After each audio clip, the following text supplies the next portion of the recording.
Welcome to success Mantra point. ये है class 9th का चैप्टर 2 साइंस में क्या हमारे आसपास के पदार्थ शुद्ध हैं। इसका पहला चैप्टर कंप्लीट हो चुका है, जिसकी वीडियो की लिंक आपको डिस्क्रिप्शन में मिल जाएगी, जहां से आप उसका रिवीजन कर सकते हैं। तो चलिए शुरू करते हैं चैप्टर 2।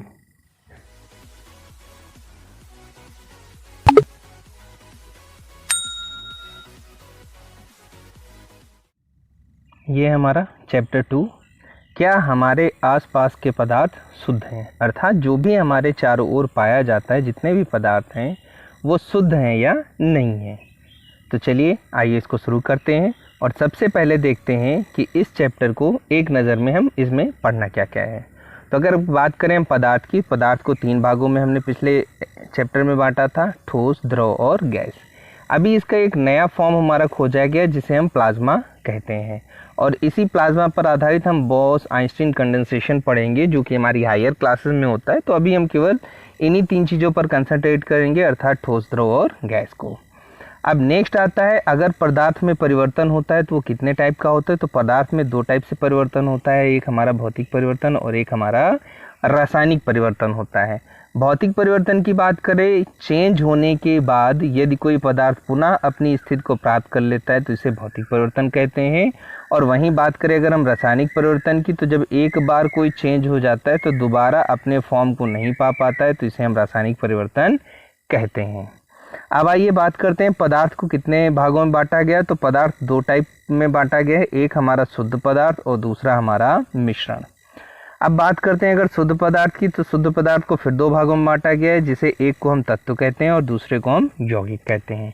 यौगिक पर आधारित हमको एक नियम पढ़ना है जिसे कहते हैं स्थिर अनुपात का नियम। वही दूसरे एंड पर अगर हम मिश्रण की बात करें तो मिश्रण हमारा 2 टाइप का होता है, एक होता है हमारा समांगी और एक होता है विषमांगी। तो समांगी विषमांगी समझने से पहले हम देखते हैं मिश्रण क्या होता है। जब 2 या 2 से अधिक तत्वों को किसी भी अनुपात में मिला दिया जाए तो जो बनकर तैयार होता है उसे हम मिश्रण कहते हैं। अब बात करें अगर समांगी मिश्रण की, तो ऐसा मिश्रण जिसमें 2 या 2 से अधिक जितने भी पदार्थ मिलाए गए हैं वो एक ही अवस्था में हो, अर्थात देखने में एक जैसे हो, तो उसे समांगी कहते हैं। अगर नहीं है तो उसे हम विषमांगी कहेंगे। नेक्स्ट है हमारा जो हमको पढ़ना है वो है कि मिश्रण को पृथक करने के तरीके, अर्थात जैसे कोई 2 या 2 से अधिक पदार्थों को मिला दिया गया है तो उनको अलग कैसे करते हैं। तो उसके ये हमारे 11 टाइप्स हैं, जिनको हम 1 बाय 1 वहाँ पर कंसीडर करेंगे और देखेंगे। अब आइए हम बात करते हैं कि शुद्ध पदार्थ क्या होता है। अगर हम बात करें शुद्ध की, तो शुद्ध वो चीज़ होती है जिसमें कोई मिलावट ना हो। परंतु अगर हम यहाँ ध्यान से देखें तो वैज्ञानिक भाषा में कहा गया है सभी वस्तुएं विभिन्न पदार्थों का मिश्रण होती हैं, अर्थात कोई भी शुद्ध नहीं है। अगर बात करें जल, दूध और वसा की, तो अगर दूध की बात करें तो उसमें भी हमारी पानी भी होता है और फैट भी होती है, तो ये भी हमारा शुद्ध नहीं है। तो अब आते हैं, हम एक रासायनिक परिभाषा ले लेते हैं कि शुद्ध पदार्थ वो होते हैं जिसमें उस पदार्थ में मौजूद सभी कण रासायनिक प्रकृति समान हो, अर्थात यदि कोई पदार्थ शुद्ध है तो उसमें जितने भी कण उपस्थित हैं वो समान रासायनिक प्रवृत्ति के होंगे, अर्थात उनके गुण एक जैसे ही होंगे। एक शुद्ध पदार्थ जो होता है वो एक ही प्रकार के कणों से मिलकर बना होता है, क्योंकि अगर अलग प्रकार के कण हो जाएंगे तो उनके रासायनिक गुण अलग अलग हो जाएंगे। तो चलिए अब देखते हैं हमारी पहली डिफिनीशन पदार्थ की। पदार्थ होता क्या है। तो अगर हम बात करें पदार्थ की, तो पदार्थ एक प्रकार का द्रव्य है, अर्थात ठोस, द्रव, गैस से मिलकर बना होता है, जो कि भौतिक प्रक्रमों द्वारा अन्य प्रकार के द्रव में पृथक नहीं किया जा सकता, अर्थात किसी पदार्थ को जो कि शुद्ध है उसे हम 2 या 2 से अधिक भागों में तोड़ नहीं सकते हैं। एक शुद्ध पदार्थ हमारा केवल एक ही प्रकार के कणों का बना होता है, अर्थात अगर हम बात करें शुद्ध पदार्थ की, तो ये हमारा किसी भी भौतिक प्रक्रम के द्वारा तोड़ा नहीं जा सकता है और इसमें उपस्थित सभी कण एक ही प्रकार के होते हैं, जिनके रासायनिक गुण भी समान होते हैं। चलिए अब देखते हैं नेक्स्ट हम कि मिश्रण क्या होता है। अगर बात करें मिश्रण की, तो मिश्रण भी एक प्रकार का पदार्थ होता है जो 2 या 2 से अधिक तत्वों या यौगिकों से मिलकर बना होता है। अगर बात करें यौगिक की, तो यौगिक जो हैं वो आपस में मिलने नहीं चाहिए, अगर वो मिल जाएंगे तो वो हमारा शुद्ध पदार्थ बन जाएगा, वो मिश्रण नहीं होगा। अर्थात 2 या 2 से अधिक तत्व जो अलग अलग प्रकृति के हैं उनको यूज़ करके अगर हम कोई एक नया पदार्थ बनाते हैं तो जो बनकर तैयार होता है उसे मिश्रण कहते हैं। हम इसे शॉर्ट फॉर्म में समझ सकते हैं कि दो या दो से अधिक पदार्थों से किसी भी अनुपात में मिलाकर जो बनकर तैयार होता है उसे हम मिश्रण कहते हैं। अब आइए देखते हैं कि मिश्रण के प्रकार। मिश्रण हमारा दो प्रकार का होता है, एक हमारा समांगी और एक विषमांगी।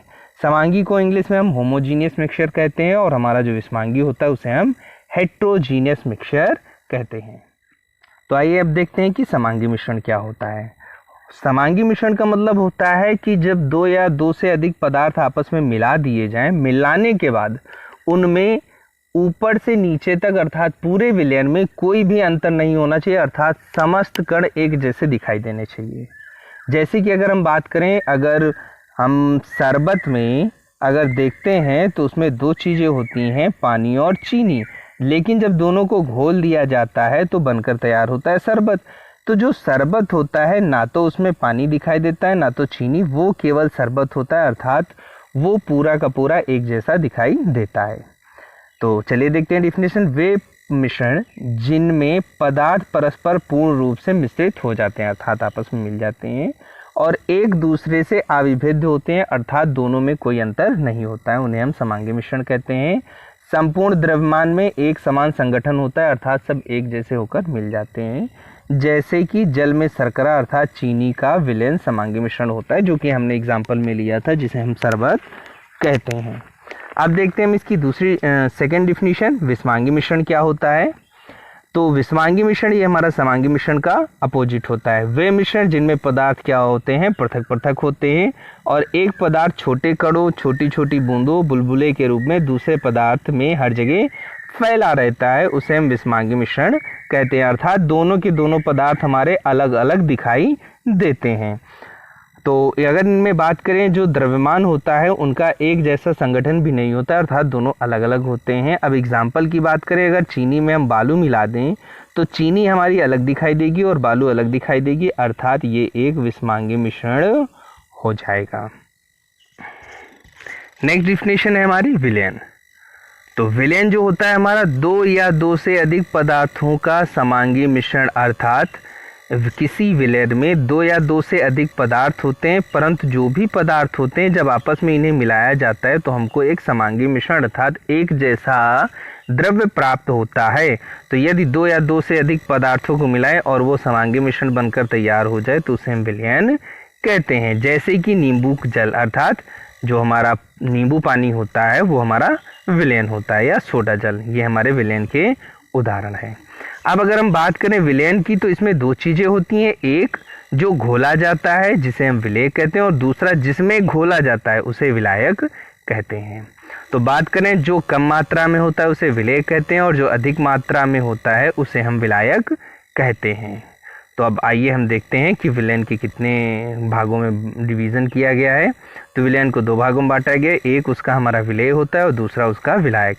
विलेय को इंग्लिश में हम सॉल्यूट कहते हैं, इनके इंग्लिश नाम भी याद करते चलिए, आपको हायर क्लासेस में इनकी ज़रूरत पड़ेगी। और विलायक को हम सॉल्वेंट कहते हैं।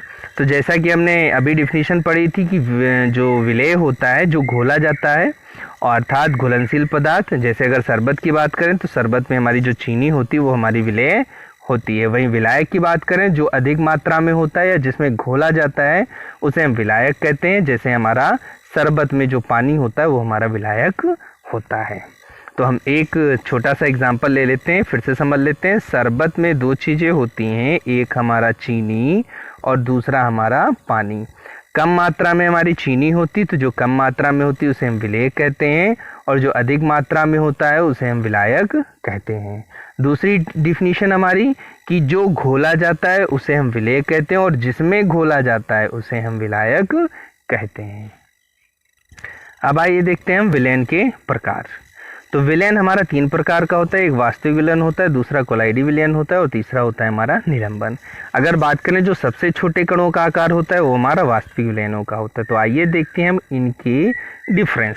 तो पहले पॉइंट की बात करें तो अगर वास्तविक विलयन की बात करें तो इसके कण आकार में बहुत ही छोटे होते हैं, जिनकी जो रेंज होती है वो 10⁻⁹ मीटर से भी छोटी होती है।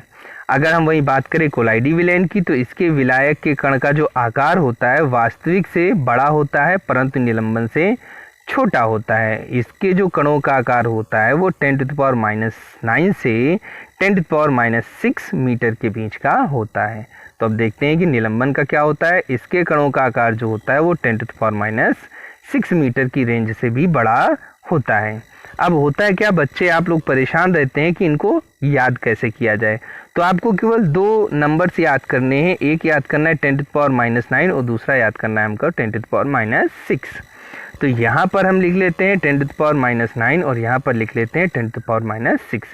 तीन पार्ट थे, तो पहला वाला हमारा सबसे छोटा होता है, तो पहले वाले के लिए हमारा ये हो जाएगा सबसे कम, अर्थात 10⁻⁹ से छोटा होगा। दूसरा वाला इन दोनों के बीच का होगा और तीसरा वाला इस वाले से बड़ा होगा। तो आपको केवल यही याद करने हैं दो कि 10⁻⁹ और 10⁻⁶। पहला वाला इससे छोटा होगा, लास्ट वाला इससे बड़ा होगा और बीच वाला इन दोनों के बीच का होगा। नेक्स्ट पॉइंट है कि जो हमारे वास्तविक विलयन था उसके विलय के कण नंगी आंखों द्वारा नहीं देखे जा सकते, अर्थात हम नॉर्मल आंखों से इसको नहीं देख सकते हैं। अब बात करें अगर कोलाइडी कणों की, तो इसके जो कण होते हैं थोड़ा बड़े होते हैं, इन्हें हम नंगी आंखों से नहीं देख सकते हैं परंतु हम सूक्ष्मदर्शी की सहायता से देख सकते हैं। अब वहीं बात करें अगर निलंबन की, तो इसके कण और बड़े हो जाते हैं, तो इनको हम नॉर्मल आंखों से भी देख सकते हैं। थर्ड पॉइंट है हमारा इसका प्रकार। तो हमारे जो वास्तविक विलयन होते हैं चूंकि हमको दिखाई नहीं दे रहा आंखों से, तो उसके कण हमको दिखाई नहीं दे रहे हैं। अगर हम कणों में डिफरेंस नहीं कर सकते अर्थात वो हमारा समांगी विलयन हो जाएगा, अर्थात ये हमारा जो वास्तविक विलयन होता है वो हमारा समांगी मिश्रण होता है। अब बात करें वहीं कोलाइडी विलयन की, इसके कण बड़े होते हैं, तो ये दिखाई समांगी देता है परंतु सूक्ष्मदर्शी से देखने पर इसके कण अलग अलग दिखाई देते हैं, इसलिए ये हमारा विषमांगी होता है।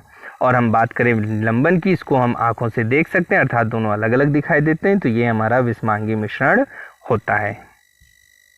तो हम नॉर्मली एक यही आंखों में एग्ज्यूम करके चलते हैं दिमाग में कि 10⁻⁹ और 10⁻⁶ कणों का आकार, वास्तविक विलयन से इधर जाने पर हमारे कणों का आकार बढ़ता चला जाता है। तो उसी के आधार पर ये नहीं दिखते हैं, ये दिख जाते हैं, ये समांगी मिश्रण और ये विषमांगी मिश्रण हम कर सकते हैं।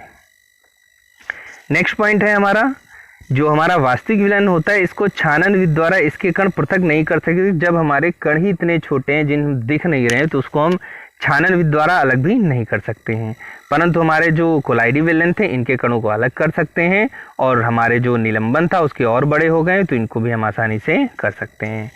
फिफ्थ पॉइंट की बात करें तो इसके जो कण होते हैं पारदर्शी, क्योंकि दिख नहीं रहे अर्थात वो पारदर्शी होगा। अगर हम बात करें हमारा जो कोलाइडी विलयन था वो अपारदर्शी होता है, और जो हमारा निलंबन की बात करें वो हमारा पारभासी होता है। पारभासी अर्थात आधा दिखता है और आधा नहीं दिखता है। 6 पॉइंट की बात करें तो स्थिर विलयन रखने पर कण इसके नीचे बैठ जाते हैं, अर्थात जब हम इसको थोड़ी देर के लिए छोड़ देते हैं तो कण सारे के सारे नीचे बैठ जाते हैं। ऐसा ही हमारा कोलाइडी विलयन में होता है। ये स्थायी विलयन है, ऊपर से नीचे देखने पर एक जैसे होते हैं, इसमें कुछ भी हमारा नीचे बैठता नहीं है। हमारा बात करें निलंबन की, तो इसमें अस्थायी विलयन होते हैं, इसके विलय के कण नीचे बैठ जाते हैं। नेक्स्ट पॉइंट है हमारे पास टिंडल प्रभाव नहीं दिखता है। अगर टिंडल प्रभाव की बात करें तो टिंडल प्रभाव होता है क्या, पहले वो समझ लेते हैं। अगर हम प्रकाश को किसी ऐसे कमरे से गुजारते हैं जिसमें वास्तविक विलयन है, तो जब इससे प्रकाश जाता है तो इस कमरे में हमको प्रकाश का पथ नहीं दिखाई देता है, परंतु यदि किसी कमरे से गुजारें जिसमें कि हमारा कोलाइडी विलयन भरा हो, तो जब हम प्रकाश इसमें से गुजारते हैं तो हमको इसमें एक शंकु के आकार का रास्ता दिखाई देता है। ये टिंडल के आकार हमारे वैज्ञानिक थे टिंडल, जिन्होंने खोजा था, तो उन्हीं के आधार पर इसे हम टिंडल प्रभाव भी कहते हैं। और ये देखने में अगर ध्यान से देखें तो ये शंकु अर्थात बंदर की टोपी के जैसा है, तो इसे शंकु प्रभाव भी कहते हैं। तो आइए अब देखते हैं कि इसमें टिंडल प्रभाव नहीं दिखता है क्योंकि हमारा वास्तविक विलयन है। वहीं हम बात करें कोलाइडी विलयन की, तो वहाँ पर टिंडल प्रभाव हमको दिखाई देता है। अगर बात करें निलंबन में, तो इसमें टिंडल प्रभाव दिखाई भी देता है और नहीं भी, अर्थात इसमें दोनों अवस्थाएं पाई जाती हैं। 8 पॉइंट है हमारा विलेयर के कण छन्ना कागज में से पार निकल, अर्थात जो हमारा नॉर्मल फिल्टर पेपर होता है उससे इसके कण निकल जाते हैं। अब बात करें हमारे पास कोलाइडी की, तो इसके कण नहीं निकल पाते हैं। और बात करें निलंबन की तो इसके कण भी छन्ने कागज से निकल जाते हैं। उदाहरण के लिए हमारे पास हमारा जो वास्तविक विलयन है वो पानी में चीनी मिला देते हैं तो पूरा घुल जाएगा, एक जैसे हो जाएगा। दूसरा हमारा जो कोलाइडी विलयन का उदाहरण है वो हो गया दूध और रक्त। और थर्ड हमारा निलंबन का हो गया रेत और बालू। अगर आप इन एग्जाम्पल को भी दिमाग में रख लेते हैं तो आसानी से इनको हम याद कर सकते हैं। पहला शरबत, दूसरा हमारा दूध ले लेते हैं, तीसरा हमारा बालू ले लेते हैं। अगर हम शरबत की बात करें तो इसके कण दिखाई नहीं देते हैं, ये हमारा आसानी से छन्नी से छन भी जाएगा। वही बात करें दूध की तो इसमें कण दिखाई देते हैं, ये आसानी से नहीं छनता है, बीच में छन्नी में कुछ ना कुछ फंसा रह जाता है। वही बात करें बालू की तो वो हमारा बिल्कुल भी छनता नहीं है। नेक्स्ट आइए देखते हैं हम कोलाइडी विलयन के कुछ सामान्य उदाहरण, अर्थात कोलाइडी विलयन हमारा किस किस अवस्था में कहाँ कहाँ पाया जाता है। तो पहले देखते हैं कि किस अवस्था में उसको घोला गया है और क्या चीज़ उसमें घुली है, अर्थात हमारे पास उसमें विलेय कौन है और विलायक क्या है, अर्थात क्या घुला है और किस में घुला है। तो पहला देखते हैं, अगर कोई लिक्विड हमारा गैस में घोला जाता है तो उसका एग्जाम्पल हमारा कोलाइडी विलयन का आया एरोसॉल, जैसे हमारा धुआं। धुएं की बात करें, धुआं या बादल, उसमें छोटे छोटे कण होते जो हवा में मिल जाते हैं तो जो बनकर तैयार होता है उसे हम एरोसॉल कहते हैं। दूसरा है हमारा ठोस का गैस में, तो जैसे द्रव के कण मिल जाते हैं वैसे ठोस के भी, तो ये भी हमारा एरोसॉल ही हो गया, इसे हम धुआं कह सकते हैं। तो ये हमारे कुछ एग्जाम्पल हैं जिन्हें आपको पढ़ना होगा। आइए हम इसमें से जो मेन है वो पढ़ लेते हैं। जैसे कि हमारा एक फॉर्म पढ़ना है हमको, दूसरा हमको जेली पढ़ना है, और तीसरा हम लोग सॉल, और एक और पढ़ लेते हैं इमल्सन। ये चार हमको याद करने हैं जो ध्यान भी रखने हैं और ज़रूरी भी हमारे एग्ज़ाम की दृष्टि से। तो थर्ड वाले पे आते हैं। सबसे पहले अगर गैस को हम द्रव में घोलते हैं तो एक एग्जांपल देखना पड़ेगा कि कोई गैस द्रव में घुल रही है तो उसे क्या कहते हैं, उसे हम फॉर्म कहते हैं। जैसे कि हम देखते हैं कि जब पानी में हम साबुन डाल के उसमें फूंकते हैं तो उसमें बुलबुले झाग बनकर आ जाता है। तो हवा जो फूंकी जाती है वो गैस होती है, पानी जो होता है वो हमारा द्रव होता है। तो गैस को हमने पानी में घोला, हमारा फॉर्म या झाग बन गया, जैसे कि हमारी शेविंग क्रीम। नेक्स्ट है हमारे पास द्रव को जब द्रव में घोला जाता है तो हमारा इमल्सन बन गया, जैसे हमारा दूध हो गया, पानी में पानी मिला दिया, पानी में दूध मिला होता है वो हमारा दूध बनकर तैयार हो गया। नेक्स्ट है हमारे पास सॉल की बात करें तो जब ठोस को द्रव में घोला जाता है तो जो बनकर तैयार होता है कोलाइडी विलयन, उसे हम सॉल कहते हैं, जैसे हमारा गोबर और बालू।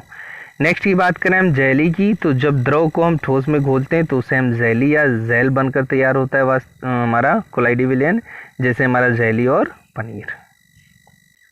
अगर हम बात करें गैस में, गैस कोलाइडी विलयन क्यों नहीं बनाता है, तो गैस में जब गैस मिलाई जाती है तो कोलाइडी विलयन न बनकर हमारा मिश्रण बनकर तैयार हो जाता है, इसीलिए गैस का गैस में कोई भी कोलाइडी विलयन नहीं होता है। अब आइए यहाँ पर हम कुछ इसके फार्मूले पढ़ लेते हैं कि उसकी प्रतिशतता कैसे निकाली जाती है। विलयन के द्रव्यमान प्रतिशतता द्वारा उसका द्रव्यमान। तो अगर हमको किसी की प्रतिशतता निकाली है तो किस में उसको घोला जा रहा है और कौन सी चीज़ घोली जा रही है, ये दोनों चीज़ें पता होनी चाहिए। तो जो घोला जाता है उसे हम विलेयक कहते हैं और जिसमें घोला जाता है उसे हम विलायक कहते हैं। तो अगर हमको किसी की प्रतिशतता निकालनी है तो ऊपर रखेंगे विलेयक का द्रव्यमान, नीचे रखेंगे हम टोटल विलयन का द्रव्यमान और उसको 100 से मल्टीप्लाई कर देंगे। ये हमारा निकल कर तैयार आ जाएगा हमारा विलयन के द्रव्यमान प्रतिशतता द्वारा उसका द्रव्यमान, अर्थात कितना परसेंटेज उसमें है। अब आइए देखते हैं हम मिश्रण को पृथक करने के तरीके, अर्थात मिश्रण को अलग अलग करने के तरीके। तो पहला जो हमारा होता है वाष्पीकरण। वाष्पीकरण का मतलब होता है किसी पदार्थ को उसके बॉइलिंग पॉइंट से नीचे के टेम्परेचर पर रख कर उसको उड़ा देना या उसको गैस में मिला देना।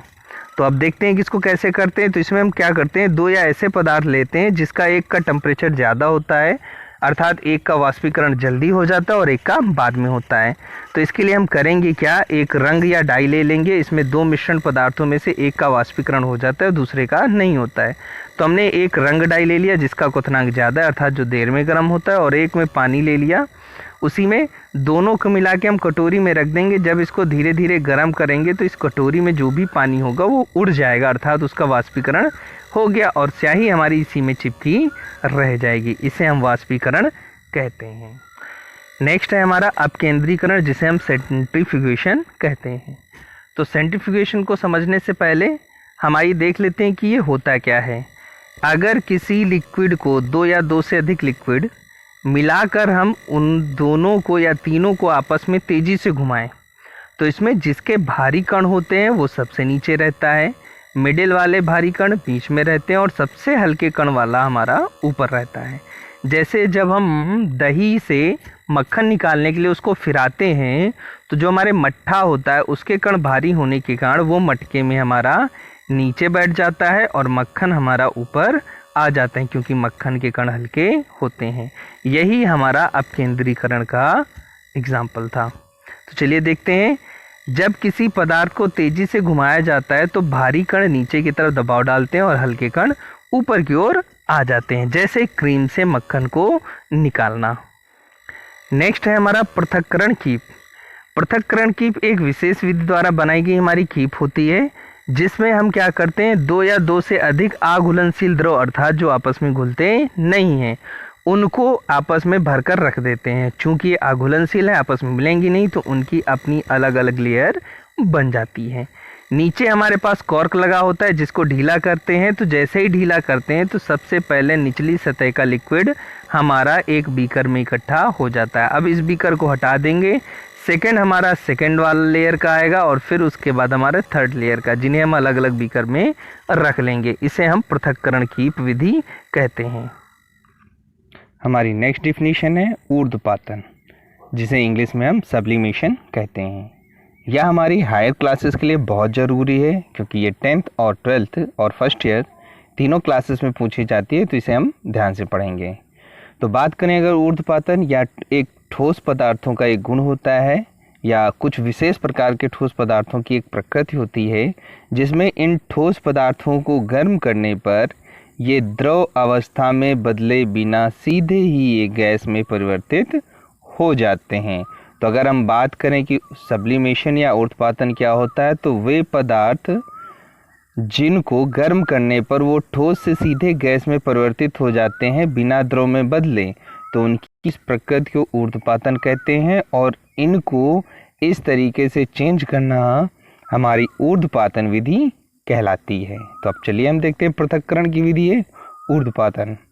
इसमें दो पदार्थों के बीच में एक पदार्थ तो ऊर्ध्वपातित हो जाता है जबकि दूसरा ऐसा नहीं करता है। तो हम करते क्या है कि दोनों पदार्थों को लेकर हम गर्म करेंगे, तो ऊर्ध्वपातन जिसका होता है वो धीरे धीरे करके सबसे पहले सीधे गैस में बनकर बाहर निकल आता है और दूसरा पदार्थ इसी बीकर में शेष रह जाता है।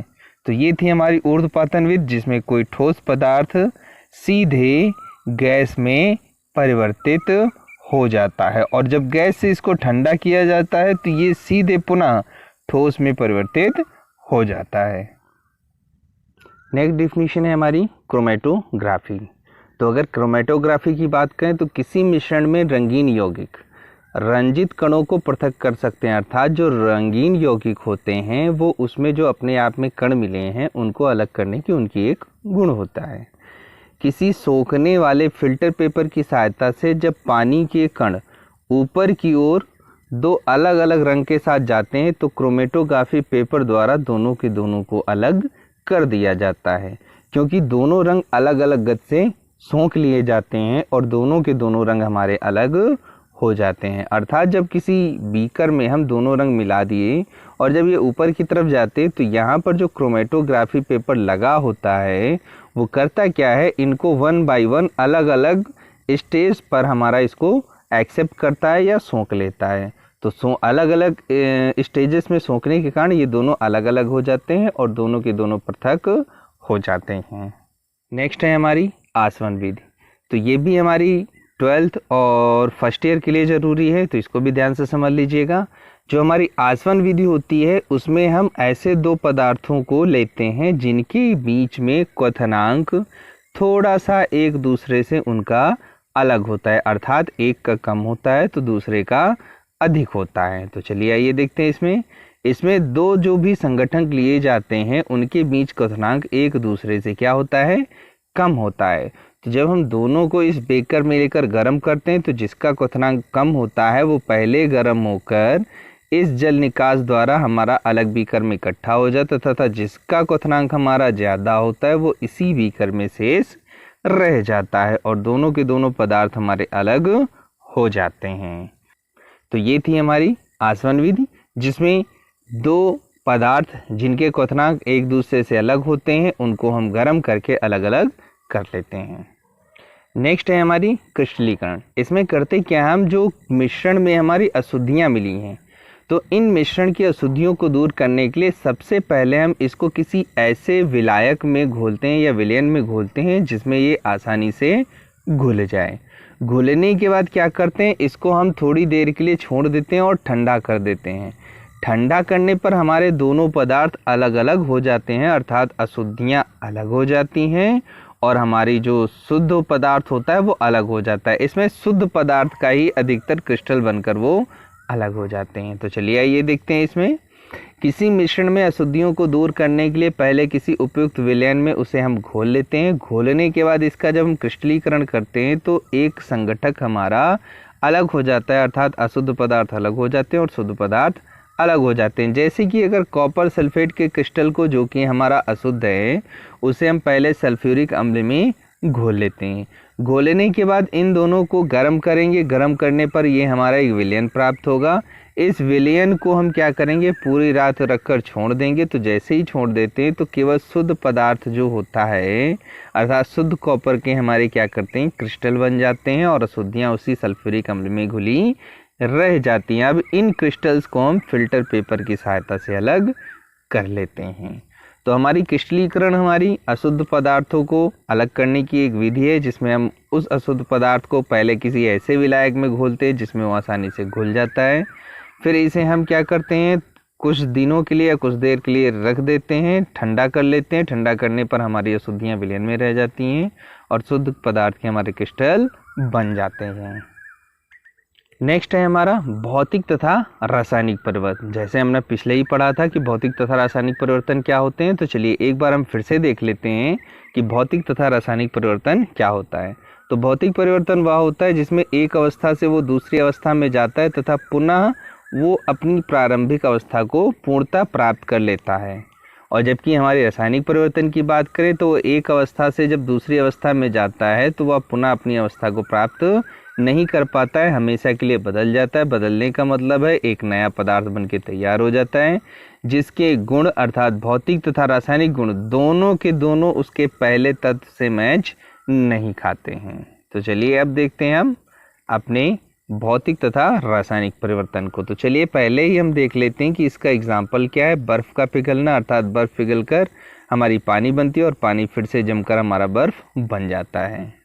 और वहीं दूसरी बात करें रासायनिक परिवर्तन की, तो लकड़ी का जलना हमारा, एक बार लकड़ी जल गई दोबारा वापस नहीं मिल सकती है। तो चलिए पहला पॉइंट है या उत्क्रमणीय होता है। उत्क्रमणीय का मतलब होता है या एक रूप से दूसरे रूप में बदलना और दूसरे रूप से पुनः अपनी प्रारंभिक अवस्था में आ जाना, उसे हम उत्क्रमणीय कहते हैं।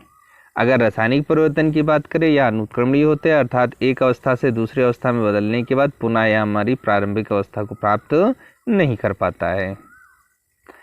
नेक्स्ट पॉइंट बात करें, भौतिक परिवर्तन के दौरान कोई नया पदार्थ नहीं बनता है और अगर रासायनिक परिवर्तन की बात करें तो इसमें एक नया पदार्थ बनता है।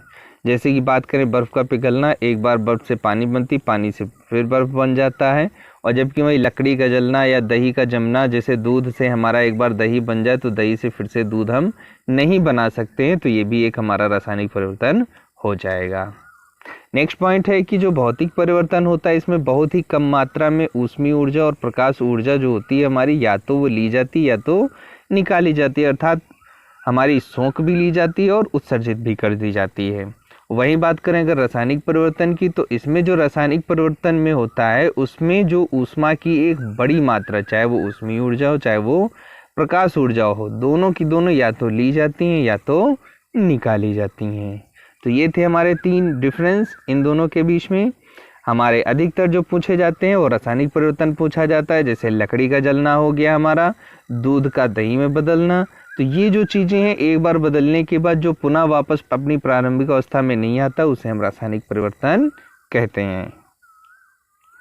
नेक्स्ट डिफिनीशन है हमारी तत्व की। तो अगर तत्व की बात करें तो इसे हम इंग्लिश में एलिमेंट कहते हैं और एलिमेंट वो होते हैं जो सिंगल रहते हैं और उनको किसी भी तरीके से ना तो बनाया जा सकता है और ना ही तोड़ा जा सकता है। तो चलिए देखते हैं इसको।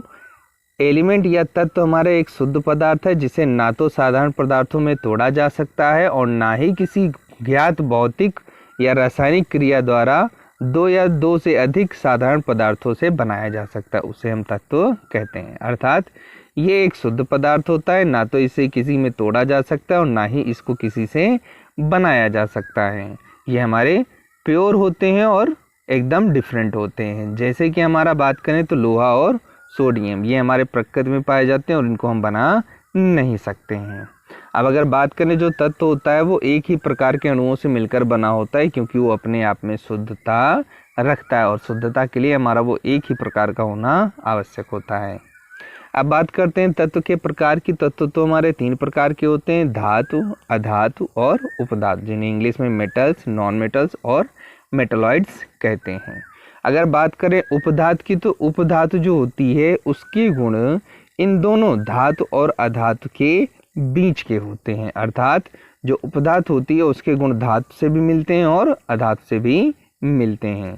तो चलिए अब देखते हैं इनके हम डिफरेंसेस। अगर हमारा पहला पॉइंट देखा जाए तो पहला पॉइंट दिया है कि धातु जो होती है वो हमारी चमकदार होती है। धातु की बात करें तो चलिए हम लोहा एग्जाम्पल ले लेते हैं। तो लोहे की बात करें तो हमारा लोहा देखा होगा जब नया बनकर आता है बहुत ही ज़्यादा चमक होती है, तो धातुओं में हमारी चमक होती है। वहीं अगर अधातु की बात करें तो इनमें चमक नहीं होती। अधातुओं की बात करें तो चलिए थोड़ी देर के लिए हम एग्जाम्पल ले लेते हैं लकड़ी को। जो सूखी लकड़ी होती है वो हमारी चमकदार नहीं होती है, अर्थात अधातु में कोई चमक नहीं होती। अगर उपधातु की बात करें तो इसके गुण जो होते हैं हमारे धातु और अधातु के बीच के होते हैं, अर्थात कुछ चमकदार भी होते हैं और कुछ बिना चमकदार होते हैं। तो चलिए देखते हैं इसके कोई एग्जाम्पल ले लेते हैं। तो उपधातु के जो हमारे बहुत ही फेमस है वो हमारा सिलिकॉन अर्थात SI है, और दूसरा हमारा जर्मेनियम जिसे हम GE से लिखते हैं। तो ये दोनों हमारे बहुत ही इम्पोर्टेंट उपधातु हैं जो नेक्स्ट हायर क्लासेस में भी हमारा बहुत ही ज़रूरी पड़ जाते हैं। चलिए नेक्स्ट पॉइंट देखते हैं कि ये हमारे आघात वर्धनीय होते हैं। आघात वर्धनीय का मतलब होता है जब इनको गर्म करके पीटा जाता है तो ये फैलते हैं। साथ ही साथ ये तन्य भी होती हैं। तन्य होने का मतलब है कि जब हम इनको गर्म करके खींचते हैं तो इनके तार बनाए जा सकते हैं। वहीं बात करें अगर हम अधातुओं की तो ये आघात वर्धनीय नहीं होते हैं, अर्थात इनको पीटने पर ये बढ़ते नहीं, ये टूट जाते हैं। इनके इस गुण को हम भंगुरता भी कहते हैं या भंगुर कहते हैं। और ये तन्य भी नहीं होते, अर्थात इनके तार नहीं खींचे जा सकते हैं। नेक्स्ट पॉइंट है हमारा कि जो धातुएं होती हैं वो हमारी सोनेरस होती हैं। सोनेरस का मतलब होता है जब धातुओं को पीटा जाता है तो इनमें से एक विशेष ध्वनि उत्पन्न होती है। वहीं बात करें अगर अधातुओं की तो ये सोनेरस नहीं होती, अर्थात पीटने में इनमें कोई भी आवाज़ नहीं आती है। नेक्स्ट पॉइंट है ये ऊष्मा तथा विद्युत दोनों के सुचालक होते हैं। जैसा सभी लोग जानते हैं कि लोहा हमारा ऊष्मा अर्थात गर्मी और विद्युत अर्थात बिजली दोनों को पास होने देता है, जबकि वही लकड़ी की बात करें तो ये हमारी ऊष्मा की कुचालक होती हैं। आइए देखते हैं एग्जाम्पल। अगर धातु की बात करें तो सोना, लोहा ये सारे के सारे हमारे धातुएं हैं। अगर अधातु की बात करें तो ऑक्सीजन, फास्फोरस ये हमारे अधातुएं हैं। और हमारा अगर उपधातु की बात करें तो वही सिलिकॉन और जर्मेनियम आपको याद रखना है। नेक्स्ट अब देखते हैं हम मिश्रण तथा यौगिक में अंतर। तो अगर हम मिश्रण की बात करें, दो या दो से अधिक पदार्थों को किसी भी अनुपात में मिला दो तो हमारा जो बनकर तैयार होता है उसे हम मिश्रण कहते हैं। और यदि बात करें यौगिक की तो दो या दो से अधिक पदार्थों को एक निश्चित अनुपात में मिलाने के बाद जो नया पदार्थ बनता है उसे हम यौगिक कहते हैं। तो चलिए आइए देखते हैं इनका डिफरेंसेस। पहला पॉइंट है तत्व या यौगिक केवल मिश्रण बनाने के लिए मिलते हैं, कोई नया पदार्थ इसमें नहीं बनता है। अर्थात इसमें जब हम मिलाया जाता है तो जो दो तत्व मिलाए जा रहे हैं उनको मिलाने के बाद इसमें कोई नया पदार्थ नहीं बनता है। वहीं बात करें अगर हम यौगिक की तो एक पदार्थ क्रिया करके नए पदार्थ का निर्माण करते हैं, अर्थात इसमें दोनों पदार्थ आपस में मिल करके एक विशेष प्रकृति वाला एक नया पदार्थ का निर्माण करते हैं। नेक्स्ट है किसी नए पदार्थ का निर्माण इसमें नहीं करते हैं और इसमें जो संगठन होता है वो परिवर्तनीय होता है, अर्थात इसमें जो पदार्थ मिलाए गए उसमें नया पदार्थ भी नहीं मिला और साथ ही साथ इसके जो संगठन है वो दोनों अलग अलग ही रहते हैं, अर्थात इनके गुण आपस में नहीं मिलते हैं। वहीं बात करें अगर यौगिक की तो इसके पदार्थों का संगठन जो होता है हमारा सदैव स्थायी होती है, अर्थात दोनों मिल जाते हैं अपने द्रव्यमान के अनुसार एक निश्चित अनुपात में ही एक दूसरे से मिलकर एक नए पदार्थ का निर्माण कर लेते हैं। नेक्स्ट पॉइंट की बात करें, मिश्रण में उपस्थित घटक अपने गुण धर्मों को दर्शाते हैं, अर्थात जो हमारे मिलाए गए हैं तो दोनों के जो प्रॉपर्टीज़ होती है वो दोनों अलग अलग रहती है, अर्थात उनके गुण मैच नहीं होते हैं। और वहीं बात करें यौगिक की, इसमें नए पदार्थ के गुणधर्म पूरी तरीके से पुराने तत्वों से या हम बोल सकते हैं अभिकारकों से बिल्कुल भिन्न रहते हैं। नेक्स्ट है हमारा, घटकों को भौतिक विधियों द्वारा आसानी से अलग किया जा सकता है। जब दोनों के दोनों पदार्थ हमारे मिश्रण में अलग ही हैं तो उनको भौतिक विधियां लगाकर हम अलग कर सकते हैं। जबकि बात करें यौगिक की तो इनको भौतिक विधियों से नहीं अलग कर सकते हैं, हाँ इन्हें केवल रासायनिक या विद्युत रासायनिक प्रक्रिया द्वारा ही अलग किया जा सकता है। जैसे कि हमारा लोहे और गंधक का मिश्रण हमने मिला के छोड़ दिया, और वहीं यौगिक की बात करें वही लोहा और गंधक लिया परंतु इनको हमने क्रिया करा दी, रासायनिक क्रिया, तो हमारा आयरन सल्फाइड बन जाता है जिसके गुण गंधक और आयरन दोनों से अलग होते हैं। नेक्स्ट है हमारा स्थिर अनुपात का नियम। जैसा कि इसके नाम से ही पता चल रहा है कि जो कुछ भी होगा उसका अनुपात स्थिर रहेगा। तो हमारी एक प्रॉपर्टी पहले ही पढ़ चुकी है कि यौगिक के निर्माण में जो तत्व होते हैं या परमाणु होते हैं वो हमेशा स्थिर अनुपात में रहते हैं। तो चलिए देखते हैं इसकी डिफिनीशन। रासायनिक यौगिक द्रव्यमान के अनुसार सदैव समान अनुपात में परस्पर संयुक्त होकर समान तत्वों का वो बना होता है, अर्थात यौगिक के निर्माण में जो भी पदार्थ मिलते हैं उनका अनुपात सदैव समान रहता है, चाहे वो किसी भी मात्रा में क्यों ना मिलाए जाएं। जैसे कि अगर हम बात करें H2O की तो हाइड्रोजन का हो गया हमारा परमाणु भार 2 और ऑक्सीजन का होता है 16, 2:16 आ गया। इसको फर्दर सॉल्व करेंगे तो हमारा आ जाएगा 1:8 आ जाएगा। तो अगर बात करें H2O में हाइड्रोजन और ऑक्सीजन की तो उसका एक फिक्स अनुपात है जो हमारा 1:8 होता है, ये कभी भी चेंज नहीं हो सकता है। तो यही था हमारा स्थिर अनुपात का नियम कि जब 2 या 2 से अधिक तत्वों को मिलाकर किसी यौगिक का निर्माण करते हैं तो उसमें उन परमाणुओं का अनुपात हमेशा समान रहता है। नेक्स्ट है हमारा द्रव्यमान संरक्षण का नियम। अगर हम बात करें संरक्षण की तो जिसके साथ में संरक्षण लग जाता है तो उसमें एक चीज़ फिक्स हो जाती है कि वो चीज़ ना तो बनाई जा सकती है और ना ही उसको नष्ट किया जा सकता है। तो यहाँ पर अगर हम डिफिनीशन देखें द्रव्यमान संरक्षण का नियम है तो यहाँ पर द्रव्यमान को ना ही बनाया जा सकता है और ना ही इसको नष्ट किया जा सकता है, चाहे कोई भी रासायनिक अपक्रिया क्यों ना हो रही हो। केवल इस पदार्थ को एक रूप से हम दूसरे रूप में बदल सकते हैं, अर्थात A है तो उसे हम B कर सकते हैं परंतु उसका द्रव्यमान कभी भी कम या ज़्यादा नहीं होगा। अगर 2 kg यहाँ पर है तो यहाँ पर भी हमारा 2 kg ही वो होगा, अर्थात उसका द्रव्यमान हमेशा संरक्षित रहेगा। तो द्रव्यमान संरक्षण के अनुसार किसी भी रासायनिक प्रक्रिया में द्रव्यमान को ना तो बनाया जा सकता है ना ही नष्ट किया जा सकता है, खाली एक रूप से दूसरे रूप में बदला जा सकता है। तो ये था हमारा सेकंड चैप्टर क्लास 9th का, क्या हमारे आसपास के पदार्थ शुद्ध हैं। इसका पहला चैप्टर पहले ही कंप्लीट हो चुका है जिसके वीडियो की लिंक आपको इसकी डिस्क्रिप्शन में मिल जाएगी जहां से आप उसका रिवीजन कर सकते हैं। इस चैनल पर बने रहें, चैनल को सब्सक्राइब और बेल आइकन को प्रेस कर दें जिससे आने वाली न्यू वीडियोस की लिंक आपको जल्दी ही मिल जाएगी जहां से आप अपनी प्रैक्टिस कर सकते हैं। तब तक के लिए थैंक यू।